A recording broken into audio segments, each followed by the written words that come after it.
एक घने और जादुई जंगल के बीच, जहाँ ऊंचे ऊंचे पेड़ों से सूरज की किरणें छनकर आती थीं और रंग बिरंगे पक्षी मीठे गीत गाते थे, वहां रहता था शेर राजा लियो।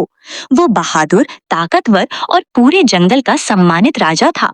उसकी सुनहरी आयाल सूरज की तरह चमकती थी और उसकी दहाड़ पूरी घाटी में गूंजती थी।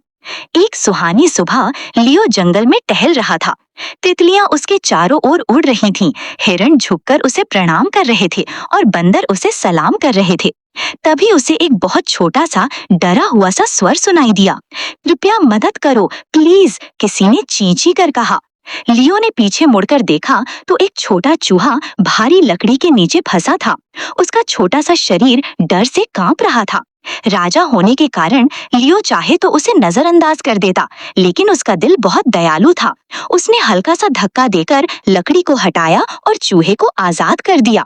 धन्यवाद महान राजा, चूहे ने कहा। एक दिन मैं आपकी मदद जरूर करूंगा। लियो मुस्कुराया। तुम बहुत छोटे हो, मेरे काम की मदद नहीं कर सकते, लेकिन तुम्हारा आभार काफी है। दिन बीतते गए। एक शाम गश्त करते हुए लियो एक शिकारी के मजबूत जाल में फंस गया। उसने जोर जोर से दहाड़ लगाई, लेकिन कोई नहीं आया। जंगल अंधेरा और ठंडा होने लगा। पहली बार राजा को खुद को असहाय महसूस हुआ। तभी झाड़ियों से वो छोटा सा साहसी स्वर आया। चिंता मत करो राजा लियो, मैं आ गया हूँ।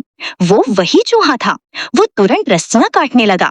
अपने तेज दांतों से वो जाल को चीरता गया। धीरे धीरे जाल खुल गया और लियो बाहर निकल आया। तुमने मेरी जान बचाई, लियो भावुक होकर बोला। चूहा मुस्कुराया। कोई भी इतना छोटा नहीं कि बड़ा काम ना कर सके। लियो ने उसे प्यार से अपनी हथेली पर उठा लिया।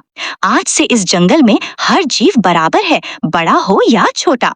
पूरा जंगल खुशी से झूम उठा। जुगनू रात को तारों की तरह चमकने लगे और लियो ने गर्व से दहाड़ लगाई।